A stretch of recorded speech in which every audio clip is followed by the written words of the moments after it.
Welcome everyone and welcome to All In, All United. Remember the comment you made? I thought on bars to these. Run Ryan. And everything, you have players out there. I think the fellas will take it more serious. What grade? That one. Yes, because at the end of the day, right now, Manchester United are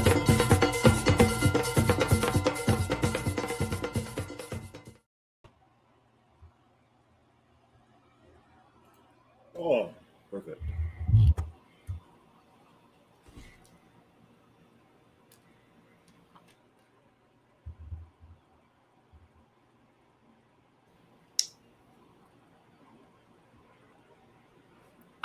All right. So, just until Nico sort out himself, welcome fellas again and welcome to All In, All United. Right? I'm not sure how my connectivity. I'm not sure my connectivity is this evening. Nico, go through. Yeah, man. Now. Yeah. Nice. Yeah, welcome to All In United. I know last night we was expected to be on, right? A bit of technical difficulties, but we here tonight.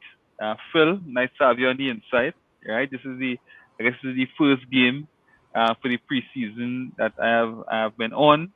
Nice to be here, Reem. Again, new season about around the corner, right? And we start this thing again. Yeah. So I know it's a lot to get in tonight. I guess we will try and condense it as much as we could. Yeah. And again, it's just three of us. And I guess whatever comments we get, but a lot to condense, a lot to dissect, a lot to to get into before the start of the season, and definitely we want to touch on as much as we could, and really get some insights. And we really want the guys in the comments, to really share their thoughts as well as the season is about to start. So Phil, I don't know if you have anything you want to touch on before we get into it. Yeah. I mean, new season is amongst us, and I feel. I don't want to say I don't feel confident, but I'm looking forward to seeing what the new players in our team have to offer for this upcoming season, right? Preseason, the players are looking a bit fitter. I know that each of them were given some sort of like training program to work on individually. So let's see how these guys, not only how they look for the next 38 games, but how they gel, and hopefully there's some sort of chemistry between these guys that we can tell or we can identify within the first, let's say, 5 to 10 games, right? If not, we could just be here on the pod again, talking about how the team is not this, and we'll just have to rewatch what we said last season, right? Let's put it that way, right? But let's see what these guys can do, right? Everybody's given a clean slate, so bring on Arsenal come next weekend. Yeah, Reem. Yeah, man. Phil start off real nice, and I'm glad they start with Phil because I might be down now, I don't know. I still kind of 50-50, right? Because I know that the new players, it's quality. The players that we're working is quality. Mbeumo, Cunha, quality players. It's players that I have been watching. All of us on the panel have been watching. For me, more Mbeumo than Cunha. I think Sesko. Well, we will see how that goes, right? And then we have some players that on the way out. But I'm watching, and for me, it's always performance, because I believe once you play well, the results will come, right? And I don't know why, fellas, I still having difficulties. Or I'm not like this. The team still having difficulties in terms of playing a cohesive, well-drilled, way to for us to see that, we breaking down teams and we things, and I see it still now, but it looking a lot like last season with just better players. And a little, no, don't get me wrong. I know it'll take a little bit for Cunha and Mbumo to don't want it to be excuses now. Because I'm looking at other teams as well, and I've seen how players, coming in and falling in seamlessly. You're seeing how teams playing real cohesive, real proper, fluid. And I still find as though we stop-start, we still are looking like a well-oiled engine now, We were told, and I don't want to prolong it too much, but we were told that Amram needed a full preseason. He got a full preseason. I need to see something more than what I'm seeing. Right. Yeah. So again, we would already talk about a lot there, and I guess we kind of dissect some of that during the pod, right? So I saw that Chef was on, but I guess he not. Okay, Chef. Good night, Simeon. Thanks for tuning in. Right. So again, this is just introduction. Reams at the rant from intro. Right. But this is really just introductions. So Chef, anything you want to touch on that? That's introductory remarks. Nothing too intrusive. Carrington Road look real nice. That's a big improvement. Nice. All right, Simeon. Wait. What Chef said? I didn't hear what Chef said. Chef warming up. I didn't hear what you said. What you say? Chef? Carrington Road look real nice. Okay. Yeah, I know. Chef does warm up. Chef does start cold, and then he just get in. And when he gets in, everybody does know. Simeon? No. I mean, when you get this Christmas time, you get a toy, a nice toy. It's all right, but then you see your friend toy, and you see, and it look nicer, do more stuff than your toy does, these last few games, you just.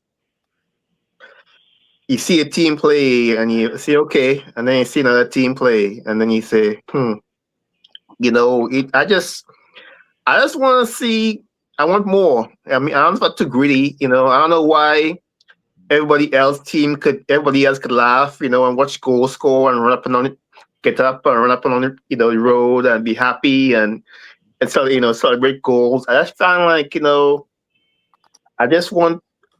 I don't know if I'm being greedy. I just want more. I see Chelsea had all of these talents, bagging in goals. You see all these other teams. Liverpool get beat, but you see the class of the players they have, and you just see things, and you just and we on our own journey, but you just want to see more. I mean, I want to be happy too. I want to see goals. I want to score 1, 2, 3, 4 goals every game. I just want. I want more. Yeah. So, and Reem kind of forcing me to jump through somebody, fast forward through somebody talking points that I had, right? But I kind of want to get into somebody, the things that Reem spoke about. So, is it that? And we're going around the part of this, right? So, is it that as United fans, our expectations are too high? Because every manager, we have been saying the same thing. So is it that we looking for something that I trying to think about it, because every manager that we have had since, other than maybe Ole, who was freestyle, right? Ole was freestyle. Ole was the only, manager since that have us off the edge of our seat in terms of the excitement of the football. But is it that our expectation is too high? And I want to start with Chef on this. Not Chef, but Phil on this one. When you say our expectation, who are you talking about? No, what I'm saying is, I have been seeing every manager that we have, let me say, I guess, bar Oli, the style of football, we have been seeing the same thing. So is it that we expecting too much of this team? Is it that I don't know? I'm trying to figure out if we looking at other teams more relaxed and saying, hey, them fellas looking good. But if we look at our team differently, we might say the team looking good because every manager that we have had is the same style of football, the same stress, the same frustration, the same complaints that we have had with this team, not creating enough chances. We shaky defensively. Our midfield have this big hole. The players, we just not getting enough from the players. But is every manager we saying the same thing? So is it our expectation is just too high? I won't say the expectation. I can only talk about me. I have seen what we have been doing in preseason, and my expectations are not high. By the end of the day, there's two types of expectations, right? The expectation that these new players will at least hit the ground within the first 5 to 10 games. They'll be a bit fitter and sharper. So those are my expectations, to be fit and to be sharp, right? And they are looking fit and sharp definitely this preseason. But I think we've all seen, I don't know if Amarin sees it, but we all see that the midfield is definitely an issue, right? The best football teams over the last probably 30 to 40 years, they all have a great midfield. And this midfield of Bruno and Casemiro, this is not going to last for 38 games, right? If I had to manifest a midfield that Manchester United could work with for at least a top 6 challenge, if we do manage to get a certain person from Brighton over the line, I would like to see that certain person from Brighton and Kobe Menu in our midfield, right? Because all the other midfields, all the other top 4, top 5, top 6 teams, one thing that midfield has is energy and dynamism, right? And that's not our midfield, right? But I must also admit that other midfields, with regards to energy and dynamism, is something called ball retention, right? Do we have the discipline? Does our midfield have the discipline to retain that ball for, let's say, 3 minutes, 4 minutes, 5 minutes, get 90 passes in, get 110 passes in, right? Do we have that discipline? As of right now, I don't think so, right? All right. So Simeon, I'm going to you because I know Reem have a lot to say on this, right? So Simeon, I'm going to you, right? So Phil will talk about something. Phil will talk about a certain player from Brighton, right? So everybody know talk about Baliba, right? So do you think if we sign Baliba, the performances of this team is going to improve?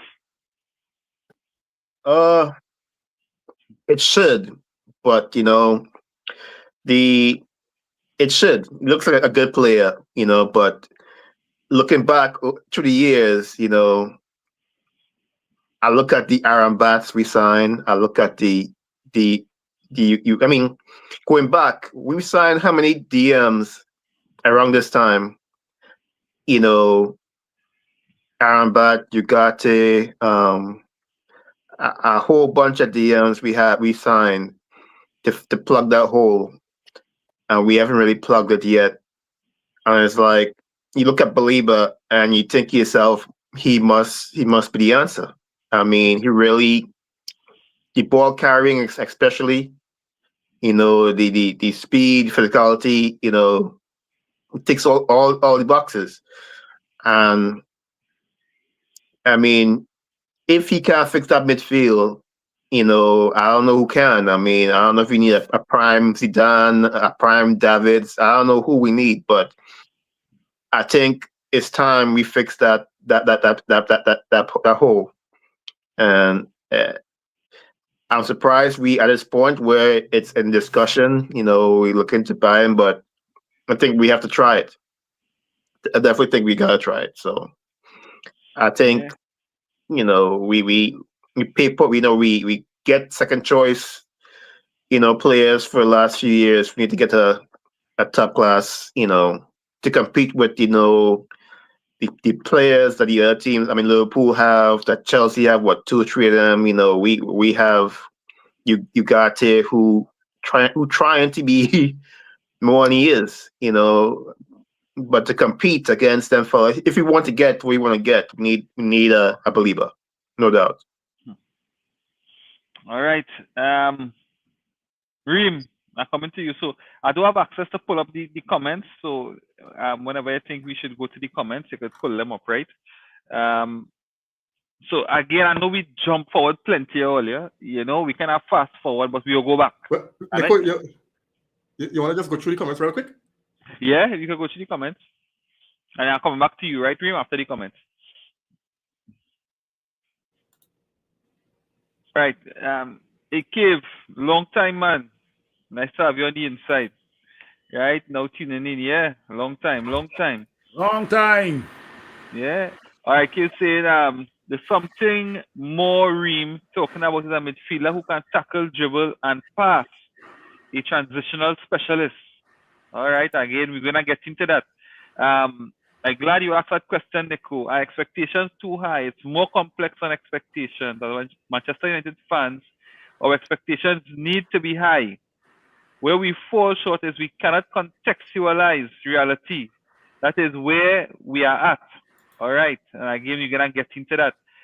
Also, we all have the idea on how we are to play. And if we don't get it, we start to blast the manager coaches.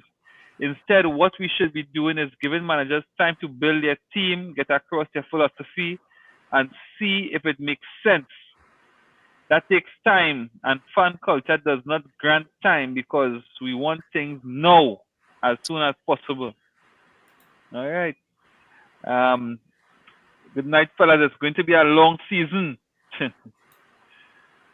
Eric Lewis again, good night. That is the ultimate question, Nico. Is Valiba 21 going to make a massive difference? And again, that is no question, right? What this team, sorry, I didn't read out that part here. Right? Massive difference with this team or manager and culture. All right. Yeah, that's right. Yeah. So again, Reem, and I'm coming back to you, right? I'm coming back to you with this question. I know we jump ahead, but we'll go back. Is this one player in Baliba going to make a big difference in terms of our chance creation, right? The ability to win back the ball and free players like Cunha and Mboemo to play on the front foot. Is this one player going to change the dynamism of this entire team, Reem? Well, I could answer it in two parts. Perhaps, and then no, right? Because if that is what we hope by bringing in Baliba, then I don't think we learn anything, right? We're trying to move away from this one player doing everything, and we were really trying to build something cohesive as a unit, right? As a unit, you look at how teams like Brighton play. So he coming out of a system team to come and try to carry a Man United team. We ask him too much. So I do expect Baliba to come into Man United midfield and all of a sudden the team playing possession football, right? The pieces had a fit. But dare I say that the removal of one player, right, could help more than the mere addition of one, right? Because I think that this one particular player, as important as he is to the team in terms of mentality, GA contribution, I think to the structure of the team, I think he messing with it, right? I know it's an unpopular opinion. I know that, right? But I think you move that player out of that team. But that's not going to. But that's not going to happen. So we might. Well, there's it. I agree with Chef Day. And I comment to Chef with that after. Chef, and I comment to you with that after. Right? Long to finish, I comment to you with that after. Right. I see we like you frozen there. Okay. Yeah. All again, man? We hearing you. Right. But my point is, if Amorim could grow the kahunas to make these kind of key calls, I think we will see something different within this team. I'm not putting it all on one player, but what I'm saying is that player is so fundamental to the manager now, boy, that it running through everything that we just do run through that player. And for me, like, players can't play within what they know how to do because that player dictating how the football playing. Mm-hmm. All right. So, Chef, I comment to you, right? Because this is a real ticklish one, right? This is a very, very, very ticklish one. Let's say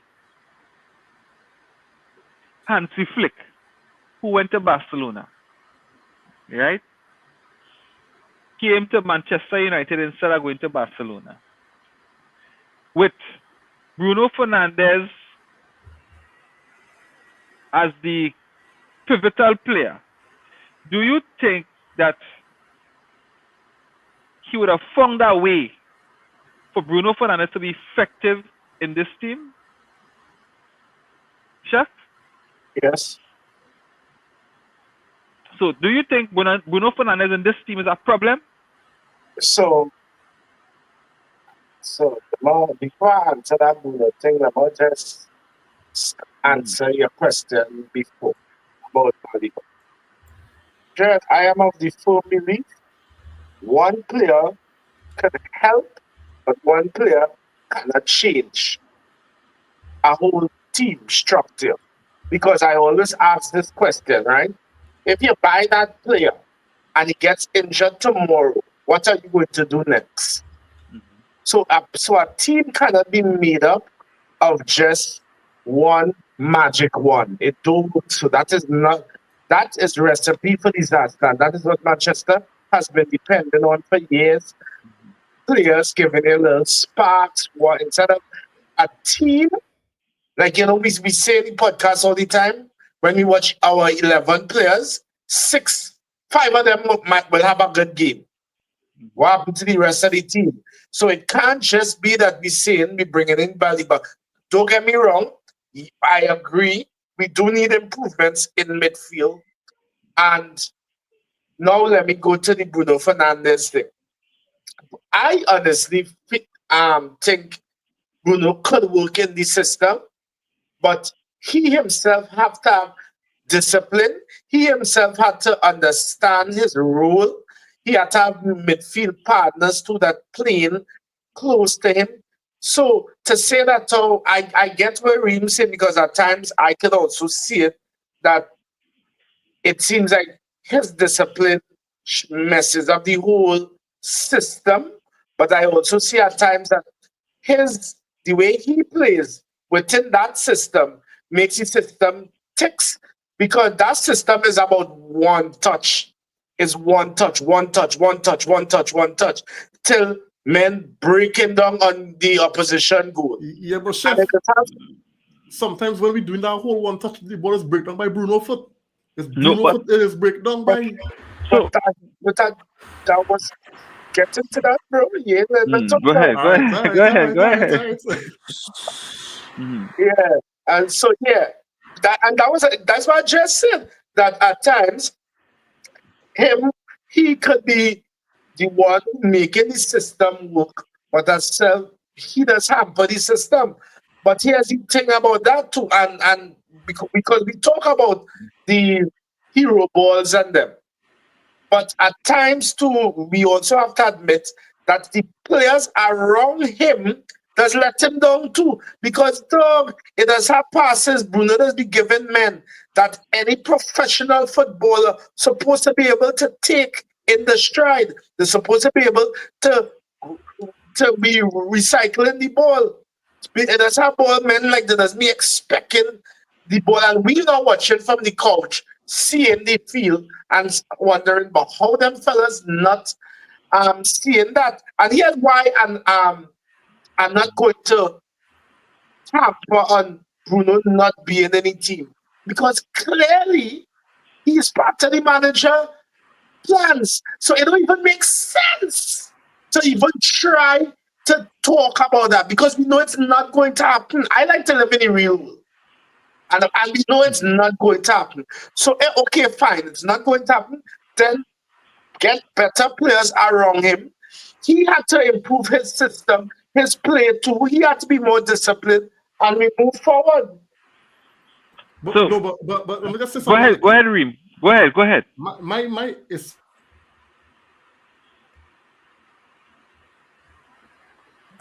you is not what I'm saying. Oh. But what I'm saying is Uh-huh. that level of dependence we have on Bruno, where Bruno playing every single game, 90 plus minutes. That is the problem I have in. So, and the thing, Reem, and the point I was trying to make, right, is that it had to come down to definitely to the coach, right? Right? Because And sorry, you kind of freeze up there, right? But the point I was making is that it had to come down to the coach. Because if Hansi Flick was the coach of this team, there are two things that happen. One, Bruno would have fit the system, or two, he gone. I don't want, and that Right? shouldn't. And, So it that shouldn't be shouldn't that it shouldn't be that Bruno not fitting your system, but you're forcing him in, and your team looking like rubbish. So that you fit or you fit the system. I think it was after the Everton game that I think a lot of tweets were going around saying the same thing. Remy, I don't know if it's just me. Reem freezing a lot. Yeah. Oh, okay. Reem, you're borrowing the core Wi-Fi. Jesus Christ, your Wi-Fi is garbage tonight. Oh, yes. Well, Reem so far behind anyway. Mm-hmm. While I like to live in the reality, and there are things that we know are not going to happen. We know, for example, Andre Onana will not be dropped, right? We also know that Bruno Fernandes will not be dropped, right? But I think there must come a time where you, as a manager, you have to realize you got to make some ruthless decisions, right? Pep Guardiola forced Kevin De Bruyne out. I forget Pep Guardiola. Pep Guardiola even froze out Ronaldinho. Was a great player. Yeah. He froze out Eto'o. Was another great player. Maresca forced Conor Gallagher, Chelsea's captain at the time, out as well too. Even if you go across to Arsenal with Arteta, the man forced Ozil and Aubameyang out as well. So I mean, these at the time were bar Ozil. These were at the time where players were. These managers could tell that these players were on not the rise, but they were stagnating the team, right? And these type of decisions they got to make, right? We don't want to be coming on the podcast every single week saying this player is going to make or break the team, right? We want to say this player is going to make the team, because at the end of the day, everything comes through Bruno, right? Now, I don't think Chef. I know you said that he could fit the system, but one thing I also took note of is that a lot of ifs. If Bruno is disciplined, if Bruno is able to retain the football, the players around him as well, which is all total and true, right? But I don't want to be sitting here come end of September, early October, and be talking about ifs as well too, right? I agree with you. I do. We all need to live in reality. And as I mentioned, there are 2 players that I don't think will be dropped. But let's fast forward 3 months from now, 4 months from now to the end of the year. Are we going to get the news? Breaking news. Ruben Amorim has been sacked. Will we get that type of news come November, December? And then you got to start looking at why Ruben Amorim was sacked. I don't want to manifest it because Ruben Amorim is a great coach, but Manchester United is known for killing the careers of up-and-coming coaches. Let's put it that way, right? So let's see how these first 3 to 5 games go. In my opinion, he should not be starting Bruno and Casemiro in the midfield against Arsenal. At all. At all. But we'll get to the starting lineup as well for and justifications to that. And I just want to add to what Phil, what Nico, what Reem saying, even Simeon. Dan, I already know me. I am a Manchester United fan. So me don't really care about player as I care about my club. And if after 3 games, Amorim saying Bruno not fitting the system, then bro, you had to decide. You remember our conversation we were saying right here in this podcast about managers having to decide if it's the career or the player is the one to back with it. Then, and I want to believe Amorim is that type of manager though. He ain't going down with no player. If a player is doing what he's supposed to do, it's buy. Let we hope so. Because again. But that was one of the reasons we were so disappointed in Ten Hag. Well, let we hope so. Because again, if a player not fitting a system, then we should see a change, right? Yeah. But if Bruno Fernandes not fitting our system, I don't think we're gonna see that change. Nah, I don't believe that, man. I don't think we're gonna see. I think he's going down sinking with Bruno Fernandes. Nah, it makes sense. Chef, it don't make sense. But Nico could be onto something here. No, as I mentioned, come November, December, are we going to see breaking news? That's like remember before you land, Nico. Give me 10 seconds. Remember we had Ole Gunnar Solskjaer and the man was diehard Scott and Fred and Maguire. Yeah. I know what happened. That was my 10 seconds. Yeah.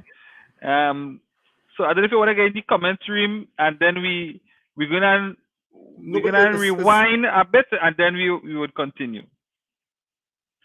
Yes, so we have Mickey Rampasad. Good night, sir. How are you going, fellas? Blessed night. Good night, GGMU. Yeah, man. Blessed night to you as well. Yeah, how are you going? No lie. Real miss you guys. Yes, definitely. This is my first pod for the season, or for the new upcoming season, and I am as well as glad to be on. Yeah. Yeah, Reem. Yeah, but to be honest, Flo does work good. So we're not advertising for Flo, but still, I don't know what internet Reem want, but it's still fight. It come back good. So I think we look at Eliza I'm clear. Yeah. Hey Davian. Hey, blessed night to you too, man. Hey, yeah, man. Yeah, it's always a pleasure to be on the panel, definitely. Right. So we kind of going back to the start now. Before we kind of jump into it, and we had to kind of get into it. So guys, we had 5 preseason games, right? And we had 2 wins, 3 draws, which made us unbeaten, right? So we had an unbeaten preseason. 2 trophies, Nico. 2 trophies. And 2 trophies. Let me don't forget whatever that means, right? One of them plastic cup, that we were putting, the new Carrington, the new 50 million Carrington. We're going up these stairs. We have some holes for some trophies. We go find a hole for one of them plastic cups, right? But definitely the summer series, we deserved it. Definitely, I think we were the best team. during the summer series, and I think if it was that we would have gotten an idea of how the team or how we would like the team to play, I think the games against West Ham and Bournemouth, I know we had pods on those games, would have taught us a lot, or we have been encouraged by those two games. We had the game against Fiorentina yesterday, and again this is the game that we're really reviewing.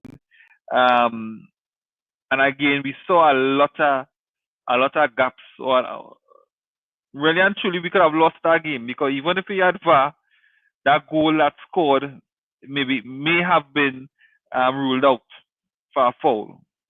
Possibly.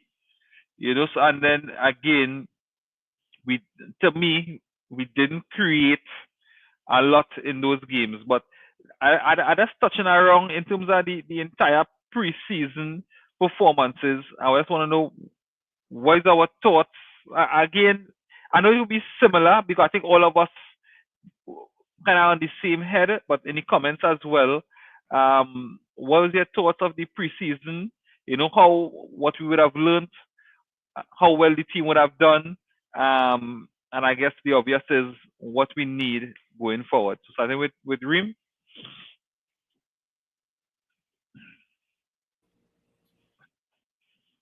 The internet, all I hear, man, are connecting. Yeah, You're connected. Again, I just want to see better football. Right? I still think we lacking that kind of cohesion. Right? And we know on this panel we don't only watch Manchester United play. We just be watching football. We football people. So when I watching other teams play, other teams who probably would have lost a lot of players to bigger teams, right? When I watch other teams who would have brought in new players, the kind of excuses we tend to make for our team, I don't really see it applying to other teams now. You find players will come in, they go gel, players will leave a team, you don't see that big fall off or that big drop off, So whatever, I'm glad that Ruben Amorim is getting the preseason with the team that he was crying out for. What we had to admit is that the players came back looking lean, the players look much more fit for purpose, right? But I just need to see more cohesion within the team. I need to see more of a plan. And I'm still seeing plenty of last season or the seasons before this kind of disconnected, forcing the football, counter-attacking. We can't hold the ball. We getting press off the ball easy. Small teams dominating and passing the ball through the lines as though we are there. We're struggling to create clear-cut chances. A lot of things still happening. I want to give Mbumo and Cunha time to gel with the team, but I have plenty concerns that I'm still not really seeing, and I agree that there could be a lot of improvement throughout the season, and I up for that, but I still have more questions than answers, and I'm not sure bringing in Sesko and bringing in Baleba, if it does happen, will just automatically change it, because for me it looked like a system deficiency or a mentality thing that we're still struggling to correct. Yeah, and before I go to Phil, like that is a Manchester United thing, boy, But Phil, so again, the first two games of the preseason, right? We saw Rasmus Højlund would have started those games, and to me, the team look a bit more fluid, maybe with the energy of the press from Højlund, and then with the other games that we didn't see Højlund or energy from the press on top, the team looked totally different, right? So do you think Sesko coming in is going to, have a major impact on the performance of this team? I could only hope so, Nico. Sesko is an upgrade on Hoyland. Sesko will have his work cut out for him because what's done in the Premier League is different to what's done in the Bundesliga, right? Premier League is more, let's say, a bit more energetic, a bit more dynamism, a bit more cohesion in terms of everybody's looking to work together, right? It is a bit of rush football compared to other leagues, but Sesko's fitness will be tested, right? Now, do we have to press for an entire 60, 70 minutes? No, right? There have to be periods of the game where you're holding back and letting the team have the ball for some periods of the time, right? Benjamin Sesko, as I mentioned, is an upgrade on Hoyland in all areas, right? I think us forcing out Hoyland sends a message not only to the team but also to the football world, right? I don't want this whole 007 thing on Benjamin Sesko, right? If he does get let me rephrase that. If he gets a 007 where he goes 7 matches without doing shit all, but you can see at least if he goes 7 matches without scoring any goals, but you can at least see he's contributing to the team and linking up play and holding up the football and bringing others into play, he can go 0010, 0012, 0015, right? But at the end of the day, there must be something up top that we can work with, right? It doesn't make sense us doing all this work from the back, building up the football, and it gets to a guy like Rasmus Højlund, all he's doing is backing up like some girl at Carnival and losing the football, right? It's very easy to take the ball from Rasmus Højlund, right? So Benjamin Sesko, welcome to Manchester United, but you have your work cut out for you definitely for the next 38 games. Hopefully you stay fit, and hopefully you can add more to this team, right? I don't want him on this podcast talking about you being Rasmus Højlund 2.0. So, Simeon, I, I want to weigh in your thoughts on again this Benjamin Sesko 70 plus million striker coming in, and the qualities we have now in the team, and how much it's going to benefit him and benefit the team. I wasn't that impressed with him. Like I keep saying, last year as I saw him play, wasn't that impressed with him. Looking back now, I went back and watched the highlights after we signed him, and I mean, you see a lot of good highlights. A good strike of the ball, a lot better carrying of the ball than Rasmus. Definitely an upgrade. But my biggest issue with him is I don't see too many assists or too many link ups in his play. I mean, he could do it, but it's not like a feature of his game. And too many of the highlights are like, not off of like, attacking a set defense where they're locked in. And too many of his highlights are from like, counter attack. So He running on them. yeah, and that kind of scared me because that's what we saw a lot with Rasmus. Yeah. But you can see the tactical, the ability is there. The eye for goal is there. But my issue with him, he's a good size guy to be better in the air. But my issue with him is link up play. I know when they were talking to Mbumo and for us to talk about, Watkins and his ability to link up the play. So I wonder, my biggest issue with him is, can he link up with them for us, when he arrives? Because I don't think he could do what he did, in German league here, so we have to see. I mean, he was the last good striker, of note on the board. Watkins was there, but ain't nobody, he's been around, so wasn't as big a hubbub about him. But he's a better striker. He's better than Rasmus. Everybody wanted Rasmus going. So we will see. But he ain't no rude, he ain't no, Sheringham, York, Ronaldo, he ain't none of that. But he has to be a clinical finisher for us. That's all I want to see. Yeah. So before we get back into the comments, I know we have some comments on the inside. Chef, I wanna get your thoughts on what you expect and if the qualities in the team, how that could help Cesco this season. Well, like everybody said, I think Phil said it, and I want my players, even though you're a goal scorer, even when you're not scoring, you're contributing. I watched Cunha for the game so far. He didn't score, but he was certainly present in the games.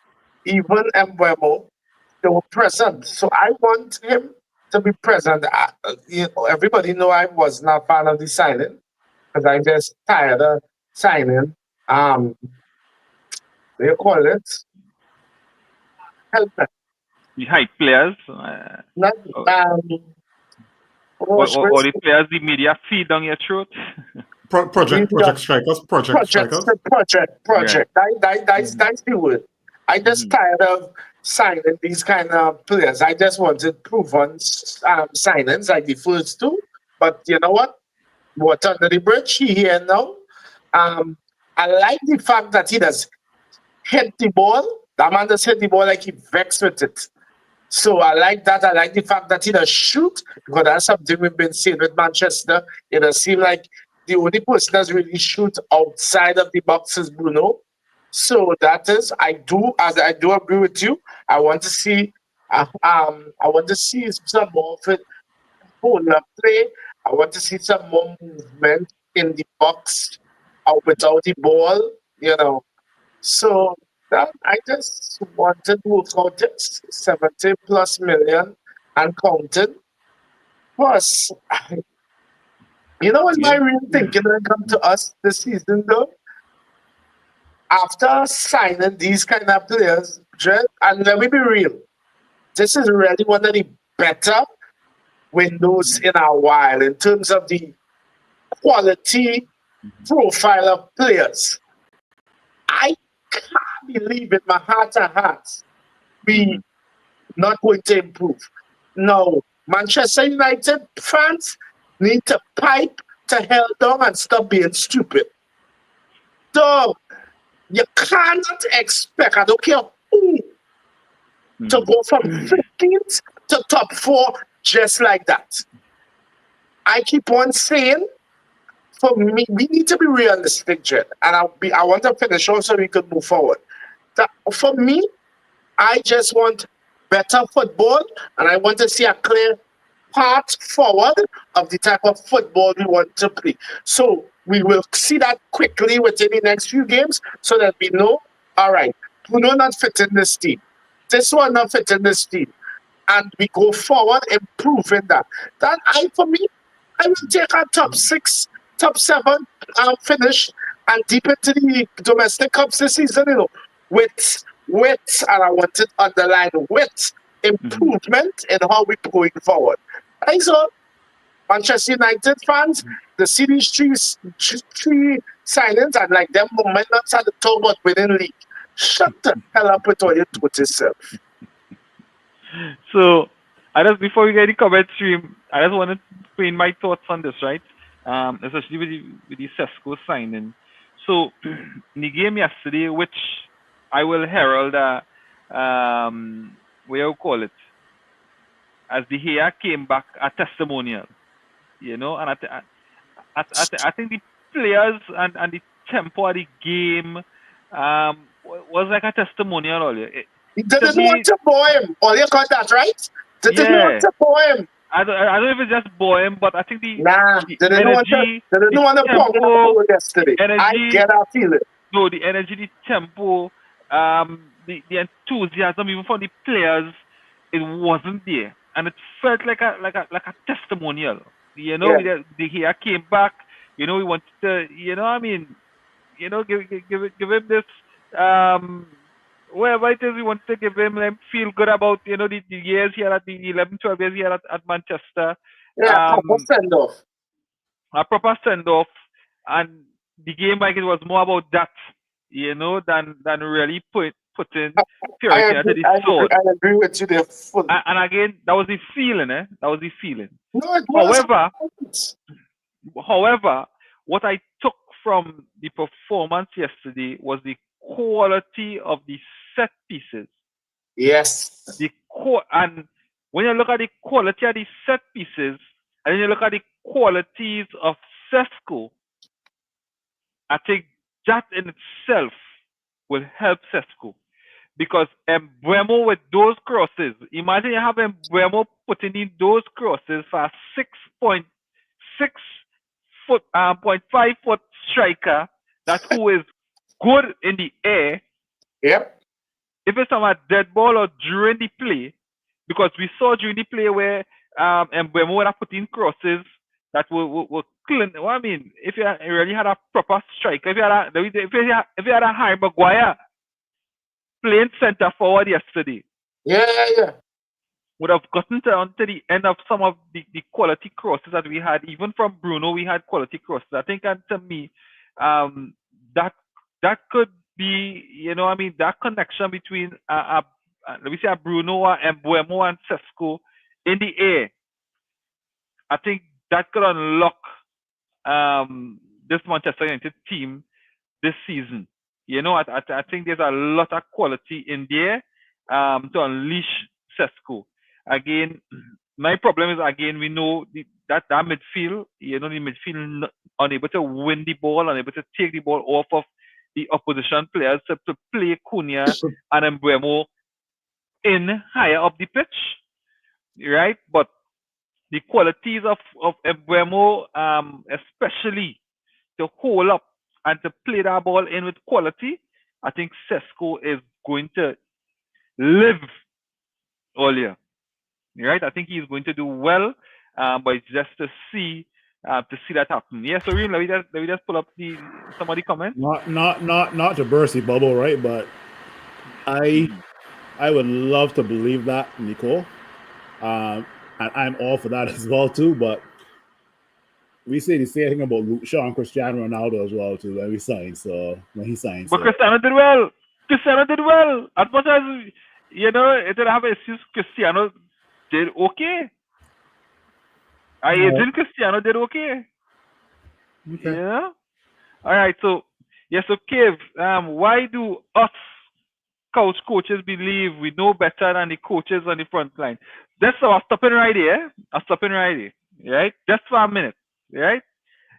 We couch coaches, right? We sat and we saw that Amad Diallo was being given a raw deal. Yep. We couch coaches saw that. Thank you very much. Thank you. Yes.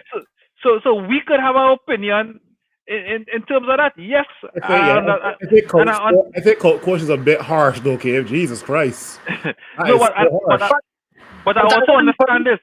But I don't even understand what Kev talking there, because it's a matter of it's a podcast and we having opinions on the football. We're not saying that we know better, but it's opinions. If we're not allowed to have opinions, then it shouldn't have a media. It shouldn't have a podcast. It shouldn't have are we robots? So we're supposed to just sit quietly and just go with whatever the hell going on? No. So Kev talking shit about nobody in feel the better. Right? What I'm saying, Chef, is that I could also understand that. Because But Nico, we don't. I hear you. I could also understand that we don't be in the training sessions. We don't actually see what's going on. So I could also understand that as well. But I also know that at times there are raw deals against players. So I could see both sides of the coin. Where we don't be in training sessions. We And do that not care what goes on in the training session. We care about when that whistle blows from minute 1 to minute 90 for stoppage time. That is all we care Nico, you about. feel so let me ask you something. The all them, because we don't have the inside like them other podcasts in England and stuff. Them know what's going on in the inside? Do they? No, they don't. Possibly they know more than us. So that's the thing, right? But I If understand both sides. if that's the thinking, then best we just hush with backside and go No, with whatever going on. But I understand both sides. I understand both sides. I ain't backing Cave and that Dutch stroke at all. I can't agree with you. I can't agree with you there, Nico. I mean, at the end of the day, we are reviewing from now till next year 2026. We are reviewing what goes on between minute 1 and minute 90. We ain't caring nothing else before. I mean, Look at Simeon on this. I mean, look at, for example, Mason Mount. Ten Hag look at Mason Mount and say, hey, there's a player there. But when he play, all we see is shit. Where's Mason Mount healthy and player now? Where's Ten Hag? You know?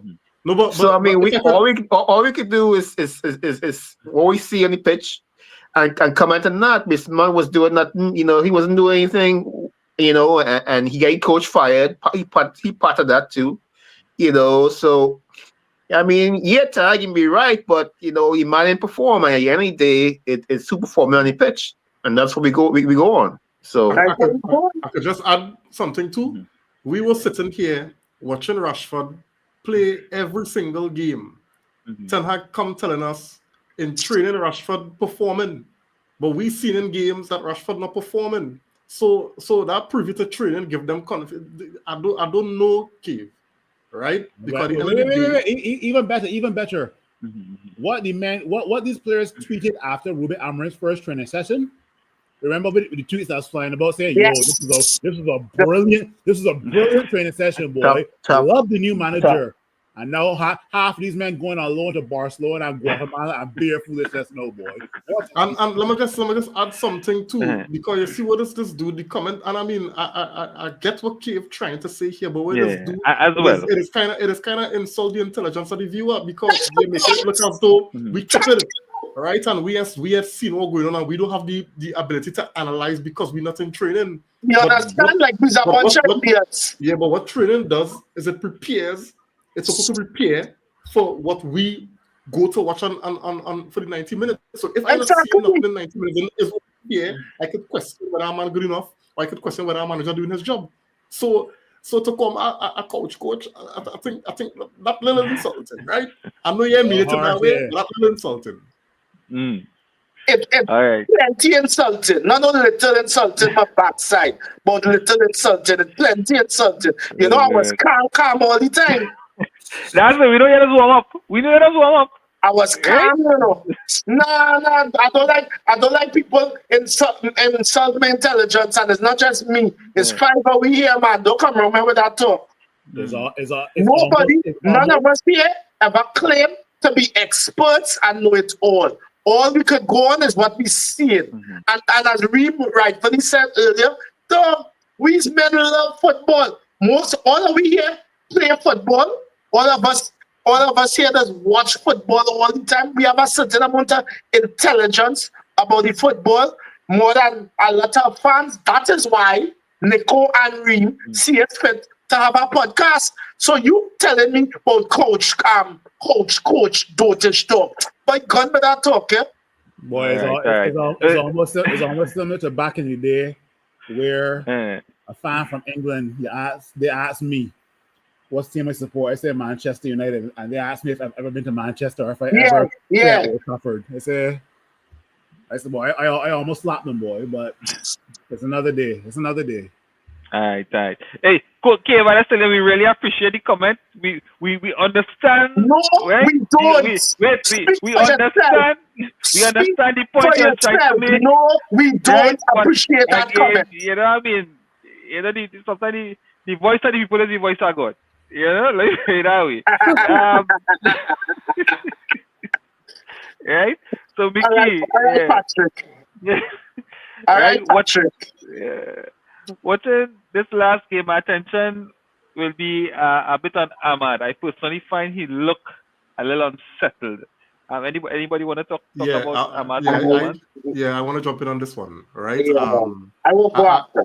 Again, the feeling as though Ahmad, he trying to.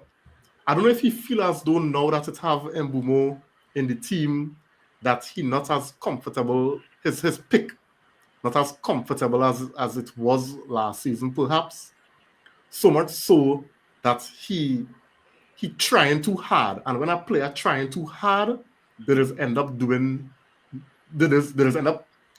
not doing what is best for the team, right? And it is make that person's game too predictable, right? So I think Ahmad, based on what we're seeing so far, the manager, I think he have credit in the bank from last season. Ahmad have credit in the bank. So just play your role. Try to simplify your game and play a team game as opposed to an individual game. I really trying to. I don't have a problem with moments of individual brilliance, but you see where everybody wants to be the hero. It will affect the team. You understand what I'm saying? And Ahmad doing some stuff because look the game yesterday. Ahmad get a ball where he could have play back for Cunha and he shoot into the side netting. Yes. So and I know there's an element of selfishness that needed in the box. I'm not saying no, but that wasn't how to put it, a lead. What's the word is used for a striker who deadly? Lethal? No, and the first reaction for a striker is to do this or do that. What is call it? Oh God. Instinct. Instinct. Yeah. So that was like a kind of, it was more of a selfish moment than an instinctual shot. Not only to add to that though, last season he would have passed because he you gotta see his intelligence, and that was what we was praising him for, his decision making at times. It wasn't just about him scoring; it was about him making the team better. Yeah. So let me get the couple comments, and we're going back in. We're going in another section of the pod for tonight before we look to wrap up, right? So Mickey again said, still fine. Also, these guys not in the box looking for passes. Yeah. Again, with the quality of the crosses from Mbeumo, Cunha, Bruno. Hopefully, we start to see more of that, right? And then we should have a striker that hopefully should be at the end. Yeah, that should be at the end of those crosses as well. It's as the coach Amrin just say, instinct. Yeah.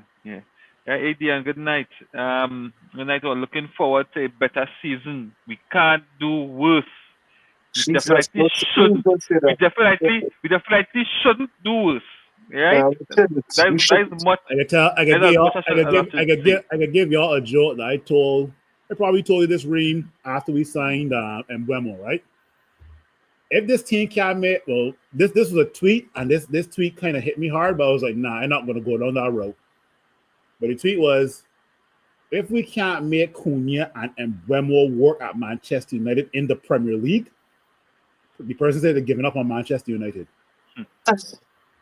And obviously, I would never give up on the team, but that tweet hit me a little bit hard though, because if we get two of the most talented players in the EPL for the last couple of seasons, productive, yeah, and productive as well too. I think that's a key word, productive. And we can't make it work at Manchester United, boy. Jesus Lord, my gosh. Yeah, so kind of getting into the meat of the matter. Well, yeah. We get into the meat of the matter. So, starting with Simeon. So we had those 5 preseason games, Simeon, and all of that was kind of, as much as it geared to the wider season, to the 38 plus games in the season. I think we were kind of narrowing down into the Arsenal game, right? So after the preseason performances, how or what do you think are our chances in the Arsenal game? Ooh. Arsenal game. First game of the season. Arsenal at Old Trafford, right? I think we have a 35% chance of winning. 35. 35. Hey, I mean, Simeon, you ask me, that's that's I like your composure. I like your composure with 35. no. I mean, I like Yeah. Simeon too bad, you know. no. I mean, you just. I mean, we ain't. The thing is, we ain't click. I mean, the thing You with turn out Arsenal is, pessimist. yeah. I mean, look at Arsenal. Ain't that? I mean, they ain't playing that great, but still, Arsenal for the most part, they'll find a way to score some goals. They'll find a way to score some goals. They have very good, And they have a forward.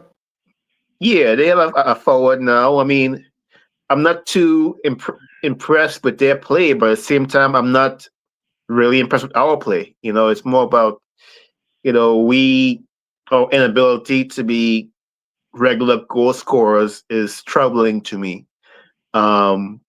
You look at our defense, which is good, but it's not great. We don't have, the old AC Milan defense back there. They're good, but they ain't that good.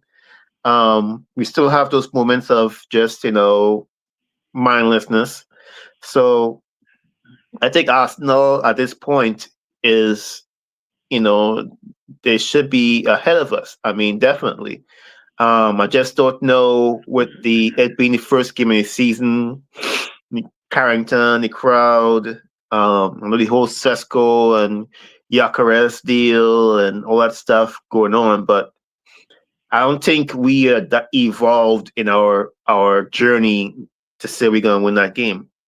And I think Arsenal has been getting ridiculed all summer and laughed at all summer. I think they have a lot to prove. They can't lose as much as we don't want to lose. They can't afford to lose at Old Trafford first game. Yeah, so Reem, I comment to you now. Wait, one more thing. Onana first game. Onana playing first game. His first game back. I highly doubt it. Hopefully not. I highly doubt it. Hopefully not. Yeah. So Reem, Simeon would have made a damning statement, right? As United fans, 35%, right? But after the preseason games, do you think Amarin is closer to identifying what his team should look like against Arsenal? Yeah, I think where we at right now, 90% of the team picking itself. Based on what we're seeing. Right? And I want to know what's the 10%. What's the 10% variance? The midfield. The midfield. The keeper. The midfield. Because he's been changing the midfield. If it's one thing that's been changing, was that midfield too. It's either again Casemiro and Bruno or Ugarte and Kobe. So we don't know where he'll go. But I know a lot will be dependent on where Bruno playing, right? Because he playing, right? But I think we know what team gonna play on Sunday. My thing is, Arsenal added a new element to their game, right? With Gyökeres coming in. So now they have a presence up top. Now it will be one dimension added, but I feel they would lose in another area, right? I expect us to be up for the game. I expect it to be a close game, right? Because we've seen even when we was going through that rut last season, the Arsenal games, we used to step up for it, So I think we'll give a good game. I mean, Simeon brutal, right? But I think we just step up for them big games. I'm not gonna say win, lose, or draw, right? I don't know, right? But Arsenal team are a lot more advanced in terms of their new players gelling, matches in the legs than our players, right? Especially Sesko. So I don't even know if Sesko might start or if he got fit at all or to what level, right? So we kind of behind in terms of our level of preparation and readiness, but I think we will set up in a way to frustrate Arsenal I don't think we at the place right now we could compete toe to toe with Arsenal. Yeah, we were set up in a way to not lose and hope to nick something. All right, and that's how I feel it will go. All right, because I know Amorim, how he approached the games in the past was similar to how we always approach games when we play big teams. Sit back and play on the counter, because that's where this team just flourished the most. Transitions. Right? Anytime a team sit back and try to break them down, it's frustration, and then go counter we and game done. Right? So I think the game might be a lot better than we anticipated, simply because we've performed against these teams in the past. Especially, and even going back to last season when a lot of the players were injured and we didn't know who was gonna play. We still show up against Liverpool and we get them a run. We could have beat Arsenal at Old Trafford, Yeah. So I think the fellas gonna be up for it. There's normally be up for them kind of games. First game of the season at Old Trafford. I think we will get a good showing. And the elements of Bumo and Cunha on the transition, I think we might be able to get something. So I comment on Phil in terms of Phil, we went from 35% to 50%, right? Because Reem say, if we're gonna win or we're gonna lose, but we'll come up somewhere in the middle, right? So we had 50%, and again now, so with the 50%, we added the element of Old Trafford, right? Because I want to add the element of Old Trafford. So Phil, I want your thoughts, but also add the element of Old Trafford and what Old Trafford can play into this game. How about? Yeah. Before we get to Old Trafford, I think we have to acknowledge that our front three going forward this season is an upgrade on the front three that we had last season. Correct? Sure. Perfect. So you definitely have to add that element, as Reem mentioned just now, right? With Old Trafford and the whole Carrington revamp as well too, they're definitely gonna have the players up for it as well too, right? It's Arsenal first game of the season, right? So the players gonna want to walk out proving this is the reason why you signed me, whether it's be Mbeumo or Cunha. This is their home now for the next however long they're signing the contract for, whatever. This is their home. So the Old Trafford faithful will get behind the team, and it should be a very interesting match because Arsenal are coming off of a little bit of form versus Athletic. We are slowly finding our footing. We're a bit fit and sharper, but the concern is in midfield. Honestly, that is a concern because Declan Rice and Zubimendi are a good pairing so far from what I've been told and what I've seen. So that's two players we definitely have to watch out for.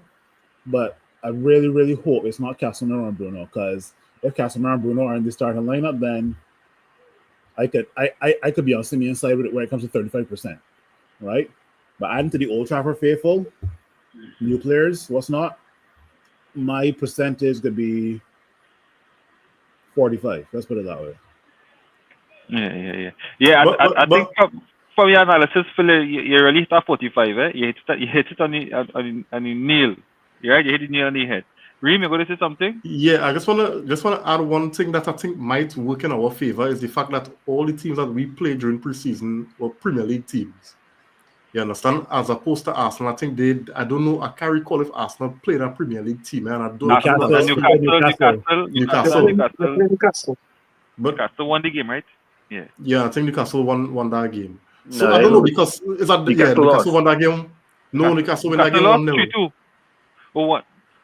Newcastle lose all the preseason games? Yeah. Oh no! I think it's Tottenham beat Arsenal 1-0. Tottenham beat Arsenal 1-0. Tottenham beat Arsenal 1-0. I think Arsenal won that game 3-2. Arsenal beat Newcastle 3-2. Yeah. But the games that they play against the Premier League teams, they struggle. They struggle. Yeah. So that's all I just wanted to search for you. Chef. I 45% too. I will say this, and as everybody said before, that even at the shittiest, we just be kind of up for Arsenal. Dog is Arsenal. So I want to believe we get an kind of glad we getting them early on, right in the season now. You know, we have men saying Arsenal can't lose, but I honestly believe United had such a horrible season last season that the players who in the team, as well as those players who coming into the team, have so much to prove, Jeff, that men have no choice but to up the game. Then we had to, we keep talking about it. And that was my letdown when it comes to Rashford and Garnacho and these imps and them. You see the thing called pride, though?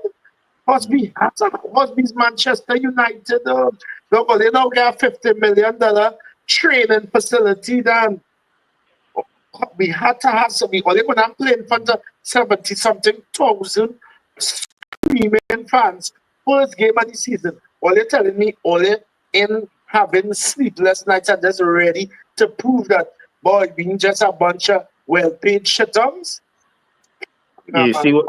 You see what Chef's saying there? I mean, that pride, I mean, you hear Euro talking like, he's like, yeah, this season gonna be event season. And you look at Cunha and the toughness, of Mbumo. And you say to themselves, nah, then the fellas ain't gonna let, and talk about Carrington and in the first game. And then you remember, then I catch myself and I say, boy, them fellas lose all kind of game last year. Yeah. Men died. I mean, ex-players died, staff members died. Big thing in Carrington, big ceremony, and for us still go out there and play shit. So until Mbumo put his chest out, and kick a man. So, I mean, until they go out there and they show me, I gotta stick with my 35%. But I like the character of the guys we have, and that's not another word we need to use. The character that came in. I don't know about. I haven't seen enough of Sesko's character. I can't really comment. Yeah. But I think we get some real, strong characters on the team, and that we need that. We need that. Yeah. And just to add it, I think Mbuemo needs a couple more weeks to become fully match fit. So then who will start? Mount. No, I started him. What you mean? Oh, all right. No, because Rasmus gets 0 minutes in the last 2 games. No, but Rasmus started. Rasmus was there. Rasmus can't start. Rasmus not starting that game. If Rasmus didn't start the last 2 games, he is not going to start. Rasmus not playing. I will be surprised if Rasmus on the bench. Rasmus didn't impress. Rasmus didn't impress only for preseason, boy. Yeah, but he was. Listen, let me just say something. Let me just say something. As a fellow coach, I have to disagree with you. I have to disagree with you. Okay? I gotta disagree. No, but let me say something. Let me just say something, right? I swear, the words was could have come on my mouth tonight, Lord. No, but let me just say something concerning this Rasmus thing, right? Hoyland and them fellas feel that we manager did forget, because you see them kind of stink outs them fellas was doing last season. Yeah, boy. Especially Hoyland. You can't come back here this season with a different trim. You understand? And feel is all up. No, I'm telling you. And I know Amarim was just waiting until we secure a new striker. The busty trim. I'm telling you. Amarim is an assassin, boy. You hear he comments after the game? Yeah. What's it? Good. No, but it look like Rasmus going to Milan. Yeah, what I say? After the West Ham and the Bournemouth game, you want to praise up that man? Yeah. No, he didn't praise him, Nico. But you praised him. You said he happy with his performances. Yeah, he gave him some praises. Listen, he was politically correct. I hear the manager say that about plenty of that poor performances. He said I was pleased with Rasmus. He didn't say Rasmus had an excellent game. He said I was pleased. No, the man was pleased with his performance. And all he said in relation to was working hard. He works hard. After that game, I have to go. But before I leave, I was telling Kareem, I'm like, the same way they had a farewell for De Gea for the hair. You should have feel for Erasmus because that was his last game. That was his last time on the bench. Yeah. That He was his got last sweat. game. He got 0 minutes. No, but Chef, you think about it. After the game, the manager gone and say he didn't have a striker. Yeah. He said that. Like the writing on the wall there. Rim did not forget. And then your last two preseason games before the season start, you play with a false 9. Exactly. Yeah. Exactly. That's it. So let me get some comments before we close it, Reem.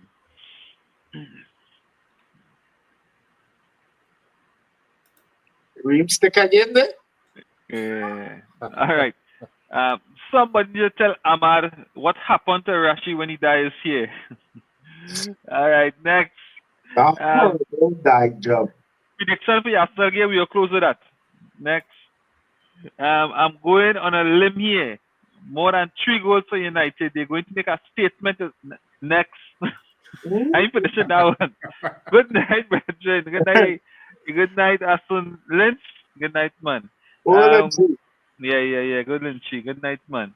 I like Cunha and personality. There are some question marks around it, but let me see how, because just to say I had a good partner of mine, left Trinidad, and he working in the UK, and he went to the game yesterday, right? He called me when he was walking in, he gave me the whole Old Trafford walking in experience, in the seat, I got a whole experience. And what he said he didn't like the attitude of Cunha during the game. He said he didn't see the fight, because we have some players that we are really zoning to, and he said he find the effort from Cunha wasn't what he expected. But again, well, again, that was his first-hand view looking at the game. The eye test for him, right? But remember too, he could be seeing what we are seeing. Because remember he watching the game and we see what the camera showing we. Remember we just on the coach, huh? Yeah. So he say, it is that even personality and even attitude, he say he wasn't impressed with Cunha, but again, let me see how that go, right? Again, that's just one person, perspective. Right? His signings have been an upgrade, yes, we agree, like how there will be serious competition for spots. There should be. Every spot at United should be, especially the position that Bruno Fernandes, is playing, right? But let me see how that go. Money Monk needs to start. Well, then we have no other option, so Monk got to start. Dogu is going to have his hands full with Saka, yes.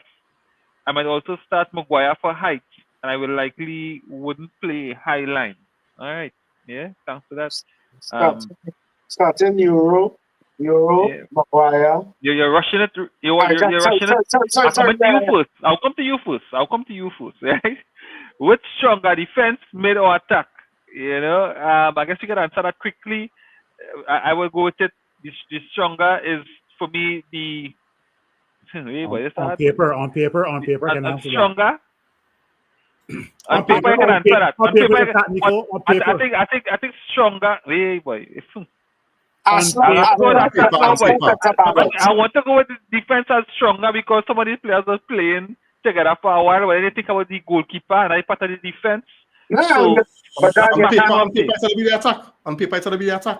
On paper, yes, but on paper we know it's the attack. But realistically, I would have liked to say the defense because we had some of the defenders playing together, so you have a better connection there. But the goalkeeper aspect of it, that threw more bad. So definitely I'm going with the attack. Yeah, the attack, defense, and midfield. Yeah.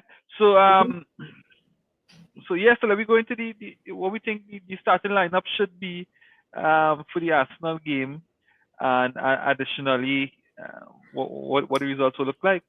Predicted or preferred? Predicted or preferred? You can go both. You can go anyone. You can go anyone. Yeah, if it's up to me.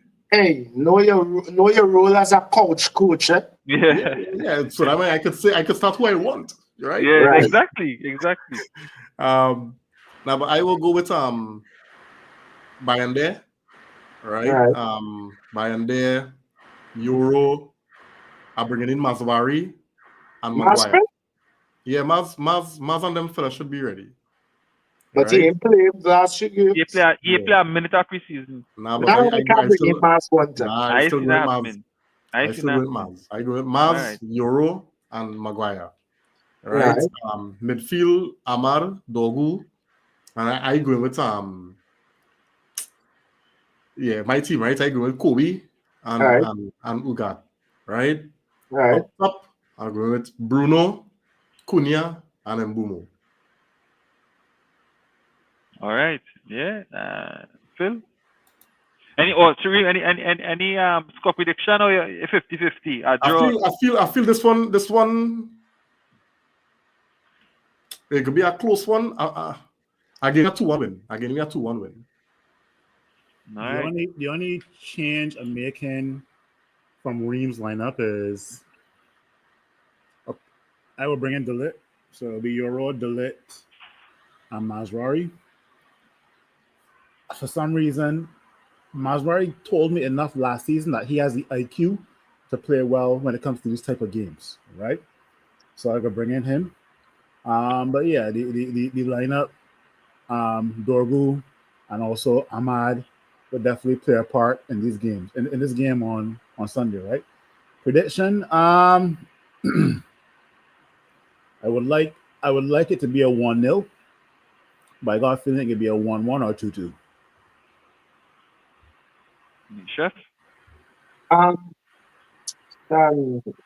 Uni, as we said earlier, 95% of this team picks itself.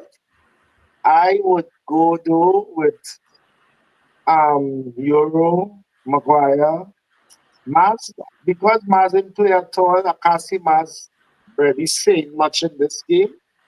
I find my opinion that the lit hasn't changed. I find he's real shit still. So, but I think Heaven's still a little bit green, even though he's showing improvement game by game. So that's why a little bit 50-50. Though I just feel this man gonna start Casemiro. But if for me, I would like to see Ugarte and Kobe play. And yeah, that's basically it, prediction. I feel 2-1. But I that good point Chef make there because Casemiro just gave them over the top balls and that's where you look for the transition. So Casemiro might really start it. So I said with my score prediction, I think we end up with that draw, right? So I'm going to 1-1 draw. But back three, as I like everyone, to be honest. I think everyone is a strong contender. I think the back three would be the same back three that started against Fiorentina, which is Heaven, Maguire, and Euro. Right? I think Maguire defends the box well. I think we would be, we will be under pressure at times.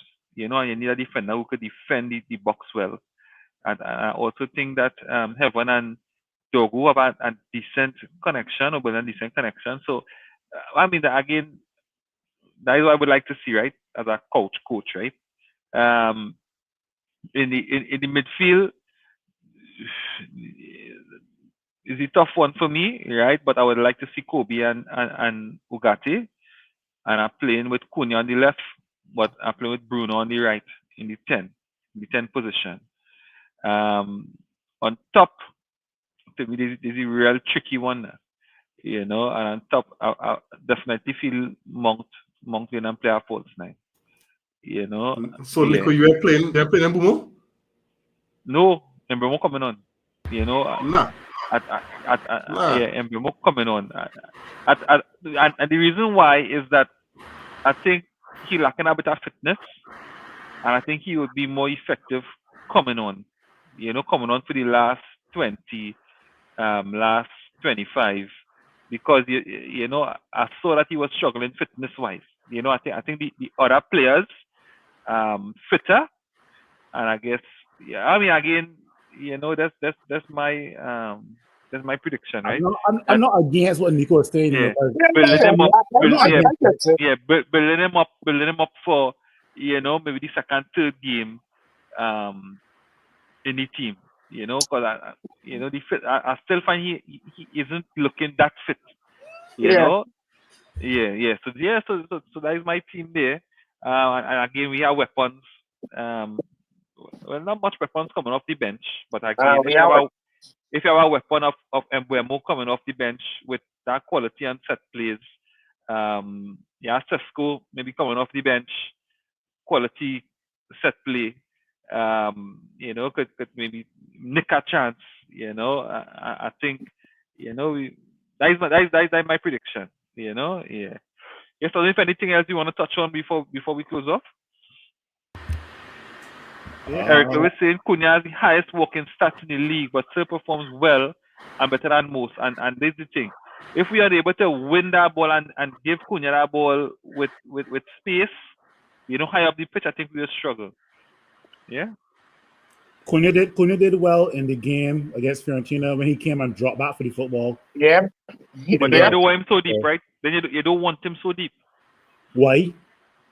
Why? Because how much damages can he do from so deep? He's one of the players that either going to score or create a chance for us. But he was getting fouled a lot, huh? Collecting the ball from so deep and having to do so much to bring the ball forward with when Cunha the ball is three men coming at him. But Xerxes does the exact same thing, Nico. Yeah. But again, let me see how that works. I think Xerxes more built for that. Xerxes on the bench. Xerxes fit. He fit night. I'm not going with you. I don't know. This man wasn't whining just the other day and had girl bent over. When did he get injured? He got injured versus is Newcastle or West Ham, can't remember. But the man went some island and bending over girl, boy. But he went to your island. Why I call no names? I call no names, boy. Let me end the podcast.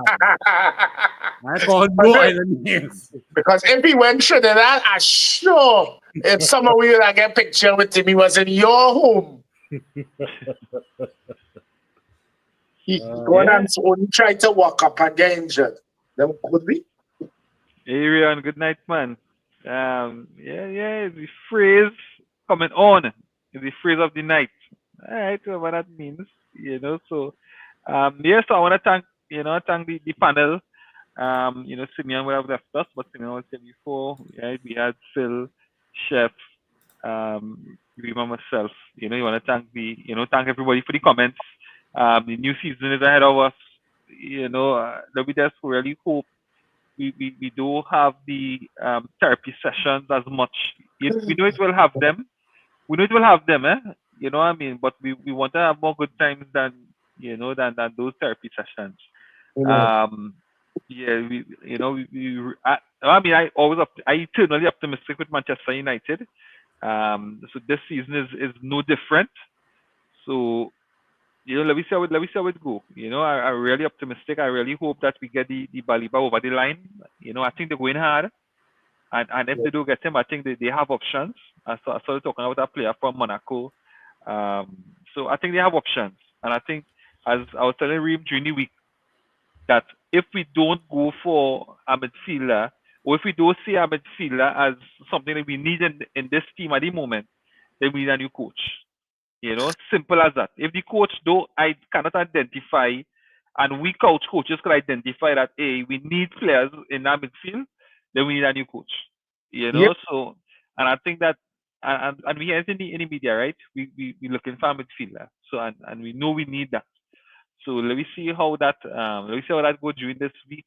Maybe that might, that might drag out in the transfer window. But let me see how that goes. And just to add to that, pay Donnarumma the money and bring him in. Please. Yeah. I don't know if I have a question mark over that, but me have a huge question mark over it. But right now, I'm so desperate to get done. As a message, I'm reading today. You know what really sinking to me? This thinking Ten Hag. Get rid of De Gea and Henderson for Onana, boy. And Kovac too.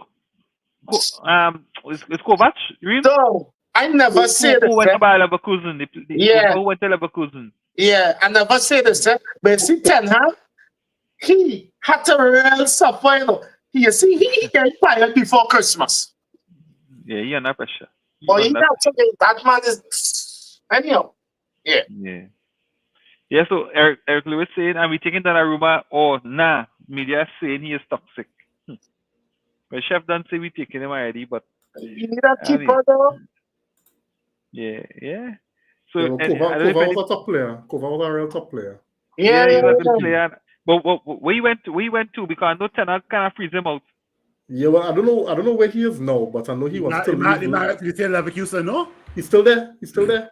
Yeah, Leverkusen, I think. Yeah, but he didn't play a game for the preseason No, he with had them. play a game. He not even on the bench. He didn't even be on the bench Yeah. for Leverkusen. It's something I read with him, you know. Anyhow, Eric, hey, let me cut the pot. Let me cut it now. Let me cut it now.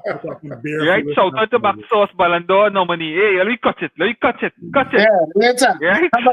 Have a good week ahead, Hey, brother. Ole, have a good night, you know, and until the next one. Yeah, man. Yeah.